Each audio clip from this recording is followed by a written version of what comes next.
Hello दोस्तों, आप सभी का स्वागत है हमारे यूट्यूब चैनल पर।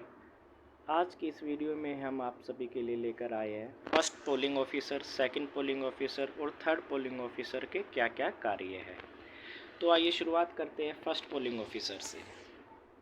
सबसे पहले फर्स्ट पोलिंग ऑफिसर को इस बात का ध्यान रखना है कि उसको इलेक्टोरल रोल की मार्क्ड कॉपी का प्रयोग करना है। जब भी कोई वोटर वोट डालने के लिए रूम में आता है तो फर्स्ट पोलिंग ऑफिसर को उससे एपिक कार्ड लेना है। अगर एपिक कार्ड यानी वोटर आई कार्ड उसके पास नहीं है तो वह कोई दूसरा अल्टरनेटिव डॉक्यूमेंट्स देगा। और दूसरे अल्टरनेटिव डॉक्यूमेंट्स क्या क्या हो सकते हैं हम नीचे स्क्रीन में बाद में आपको वो भी दिखाएंगे। इसके अलावा अगर बीएलओ द्वारा दी गई स्लिप भी वह वोटर लेकर आया है तो आप उससे सीरियल नंबर चेक कर सकते हो, देख सकते हो, जिससे आप इलेक्टोरल रोल में आसानी से उस व्यक्ति को ढूंढ सकते हो। इसके बाद PO1 यानी पोलिंग ऑफिसर फर्स्ट है जो, उसको तेज़ आवाज़ में उस वोटर का सीरियल नंबर और उसका नाम पुकारना है। इसके बाद अपनी इलेक्टोरल रोल में उसके नाम वाले कॉलम में मार्क करना। अब मार्क कैसे करना है, उसके 3 तरीके हैं जो कि मेल, फीमेल और ट्रांसजेंडर तीनों के लिए अलग अलग है। आप स्क्रीन पर देख सकते हैं कि इस प्रकार के बॉक्स में वोटर की डिटेल्स दी जाती है, जिसमें कि उसके पिता का नाम, एज, वोटर का नाम, ये कुछ बेसिक चीज़ें होती हैं। अब देखिए, अगर कोई मेल वोटर आया है तो उसके कॉलम को आप इस प्रकार से डायगोनल वे में कट करेंगे। अगर कोई फीमेल वोटर है तो उस कंडीशन में ऐसे डायगोनल वे में कट करने के बाद लेफ़्ट साइड में ऊपर की तरफ जो सीरियल नंबर होता है उस पर सर्कल करेंगे। और ट्रांसजेंडर वाली कंडीशन में ऐसे डायगोनल कट करके कॉर्नर में जो सीरियल नंबर दिया हुआ है उसके पास में स्टार मार्क्स भी आपको बनाना है। इसके बाद आप लोग एक चीज़ और ध्यान रखना, फ़िलहाल जो इलेक्शन अभी लोकसभा का होना है, इस PDF में जो बताया गया वहाँ पर ट्रांसजेंडर में स्टार मार्क्स लगाना। अगर कहीं और इलेक्शन हो या आगे MLA या निगम पार्षद का इलेक्शन होना हो तो उस कंडीशन में भी अगर ट्रांसजेंडर का कोई और मार्क्स बताया जाएगा तो आप उस समय उस ट्रेनिंग के हिसाब से उसको फॉलो करना है। अब आगे देखते हैं फर्स्ट पोलिंग ऑफिसर को मेल और फीमेल ने कितने वोट डाले उसका भी रिकॉर्ड रखना है। इसके अलावा अगर आपको ट्रेनिंग में 18 से 21 साल के बीच के वोटर्स जिन्होंने वोट डाले हैं, ASD लिस्ट से वोट डालने वाले लोग या फर्स्ट टाइम वोटर, अगर इसका भी रिकॉर्ड रखने के लिए कहा जाए तो आप इसका भी रिकॉर्ड रखेंगे। अब नीचे आपको स्क्रीन पे दिखाई दे रहा है आइडेंटिटी डॉक्यूमेंट्स। आप वीडियो को रोककर इन सभी 12 डॉक्यूमेंट्स को देख सकते हैं। ये सभी डॉक्यूमेंट्स फ़ोटो वाली ID है, फ़ोटो वाले डॉक्यूमेंट्स हैं। इसके अलावा जब भी इलेक्शन होता है तब इलेक्शन कमीशन की तरफ से न्यूज़पेपर में भी ये आइडेंटिटी डॉक्यूमेंट्स पब्लिश किए जाते हैं, तो आप इनको वहाँ से भी क्रॉस वेरीफाई भी कर सकते हो। इसके अलावा इलेक्शन कमीशन ऑफ इंडिया की वेबसाइट से भी इनको क्रॉस वेरीफाई कर सकते हो। आइए अब देखते हैं duties of the second polling officer. Second polling officer की ड्यूटी में नॉर्मल 3 मेन काम होते हैं। एक, वोटर के उंगली पर स्याही लगाना। दूसरा, रजिस्टर ऑफ वोटर्स है 17A, उसको मेंटेन करना, टाइम टू टाइम उसमें एंट्री करते जाना। और तीसरा, वोटर को वोटर स्लिप इशू करना। अब देखते हैं जो इंडेलिबल इंक लगाई जाएगी सेकंड पोलिंग ऑफिसर के द्वारा, वो उसको लेफ़्ट हैंड की जो 4 फिंगर है, तर्जनी उंगली है, उस पर इंडेलिबल इंक लगानी है। और इंक लगाने से पहले उसको देखना है कहीं ग्रीसी टाइप सब्सटेंस या ऑयली सब्सटेंस तो उसने उस पर नहीं लगा रखा है।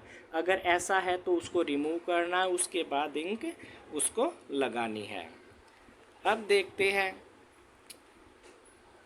जो second polling officer 17A register में एंट्री करेगा, उसमें उसको ध्यान रखना है, अगर वोटर इपिक कार्ड लेकर आया है तो उसमें डॉक्यूमेंट वाले कॉलम में ईपी लिख देंगे सिर्फ। अगर ईपी के अलावा उसके लास्ट के 4 डिजिट लिखने की आवश्यकता नहीं है। अगर ट्रेनिंग में बताया हो तो लिख लेना, अदरवाइज सिर्फ ईपी लिखना। और अगर इपिक कार्ड के अलावा कोई डॉक्यूमेंट्स है उसके पास तो उस डॉक्यूमेंट का नाम और लास्ट के 4 डिजिट आपको उसमें लिखने हैं। आपको एक चीज़ और ध्यान रखनी है कि बीएलओ द्वारा जो वोटर स्लिप डिस्ट्रीब्यूट की जाती है उसको आप वैलिड आइडेंटिटी डॉक्यूमेंट के रूप में नहीं मानेंगे, वो सिर्फ एक गाइड करने के लिए होता है। रजिस्टर ऑफ वोटर 17A में 5 कॉलम आपको देखने को मिलते हैं नॉर्मली। पहला कॉलम होता है सीरियल नंबर का, जो कि 1 से शुरू होकर कंटिन्यू चलता रहता है। दूसरा कॉलम होता है जो इलेक्टोरल सीरियल नंबर होता है, इलेक्टोरल रोल में जो सीरियल नंबर होगा वोटर का वो लिखना है। फिर आगे जो कॉलम होते हैं वो सिग्नेचर या थंब इम्प्रेशन के, और जो डॉक्यूमेंट वो लेके आया वोट डालने के लिए उसकी एंट्री के, और उस डॉक्यूमेंट के जो लास्ट के 4 डिजिट होते हैं वो लिखने होते हैं। और एक रिमार्क्स वाला कॉलम उसमें दिया जाता है। अब रिमार्क्स वाले कॉलम का भी कैसे इस्तेमाल हम करते हैं या कर सकते हैं, उसका भी वीडियो के लास्ट में आपको तरीका बताएंगे। अब देखते हैं role of third polling officer. जो थर्ड पोलिंग ऑफिसर होता है वो ईवीएम की जो कंट्रोल यूनिट होती है उसका इंचार्ज होता है। सेकंड पोलिंग ऑफिसर के द्वारा जो वोटर स्लिप इशू की गई है जिसपे कि नाम और सीरियल नंबर, इलेक्टोरल रोल वाला और इनिशियल वगैरह, सिर्फ ये चीज़ें होती है, वो वोटर स्लिप वोटर से वापस लेगा PO3 पोलिंग ऑफिसर 3, और उसको एक उसी सीक्वेंस में लगाएगा। यानी पहले वोटर की पहले, उसके बाद दूसरे वोटर की, उसके बाद तीसरे वोटर की, जो कंटिन्यू आते जा रहे, ऐसे कंटिन्यू उसको लगाना है। इसके लिए सुई धागे या टैग का प्रयोग उसके द्वारा किया जा सकता है ताकि एक सीरियल में वो आसानी से लगाए रखे। अब PO3 है, उसको ये भी देखना है कि जो वोटर आया है और PO2 ने जो इंक लगाई है क्या वो अभी भी लगी हुई है, कहीं उसको मिटा तो नहीं लिया है। अगर मिटा लिया उसने तो दोबारा से इंक उस पर उसकी उंगली पे लगानी है और बताना कि आपको ये मिटानी नहीं है।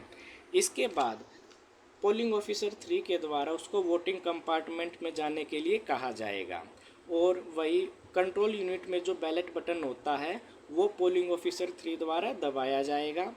फिर वह वोटर वोट डालेगा, और वोट डालने के बाद ये भी ध्यान रखना कि बीप की आवाज़ आई या नहीं आई, और दूसरे वोटर को तभी जाने देना है जब उससे पहले वाला वोटर वोटिंग कंपार्टमेंट पे वोट डाल के बाहर आ जाए और बीप की आवाज़ आनी बंद हो जाए। उसके बाद ही अगला वोटर उस वोटिंग कंपार्टमेंट में जाएगा। आप स्क्रीन पर देख सकते हो, इस प्रकार से पोलिंग ऑफिसर 2 को इंक लगानी है। अब आप स्क्रीन पर देख सकते हो कि रजिस्टर ऑफ वोटर 17A को कैसे फिल करते हैं। इसमें आपको बताया गया, ये तीसरा चौथा कॉलम आगे पीछे भी हो सकता है लेकिन कॉलम सारे वही मिलेंगे आपको जो इसमें दिखाई दे रहे हैं। कि अगर कोई इपिक कार्ड दिखाता है तो कैसे एंट्री करनी है, इपिक कार्ड के अलावा कोई और प्रूफ दिखाता है तो कैसे एंट्री करोगे, कोई वोटर वोट डालने से मना कर देता है तो कैसे एंट्री, और मतदाता द्वारा मतदान प्रक्रिया भंग करने पर कैसे एंट्री कर सकते हैं हम, साथी के माध्यम से मतदान करने पर कैसे एंट्री, ASD लिस्ट से अगर कोई मतदाता मतदान करने आता है तब कैसे एंट्री करनी है। ऐसे ही टेस्ट वोट और प्रॉक्सी वोट का भी इसमें दिखाया गया है। इसके अलावा कोई EDC यानी इलेक्शन ड्यूटी सर्टिफिकेट से वोट डालने आता है तो उसकी भी एंट्री हमें इसमें करनी है, और डॉक्यूमेंट में हम EDC लिखकर उसका नंबर, EDC पे जो सीरियल नंबर डला होगा वो नंबर हम उसमें लिख सकते हैं।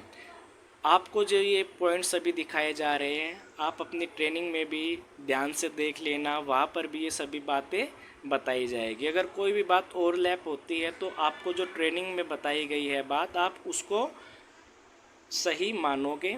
और अधिक जानकारी के लिए आप इलेक्शन कमीशन ऑफ इंडिया की वेबसाइट से सही और सटीक और पूर्ण जानकारी ले सकते हो।